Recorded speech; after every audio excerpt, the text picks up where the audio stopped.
Hi everyone, in front of me I've got CUBOT Max 3 and let me share with you how to allow the automatic system updates on this device.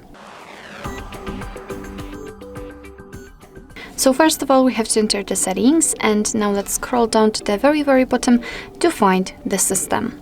Now let's scroll down and enter developer options.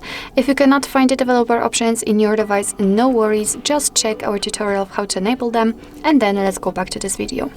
So let's enter the developer options, and here all we have to do is to simply scroll down just a little bit to find the automatic system updates. As you can see, this option in my case is turned on, so if you've got it turned off, just tap on the switcher. And if it looks like it, then it means that it is applied. This option is turned on, which also simply means that from this moment your device will be allowed to apply the updates when it will be restarted. So basically you do not really have to remember about updating, just remember about restarting your device from time to time. So basically that's all. This is how to allow unknown sources in your CUBOT Max 3. Thank you so much for watching. I hope that this video was helpful, and if it was, please hit the subscribe button and leave the thumbs up.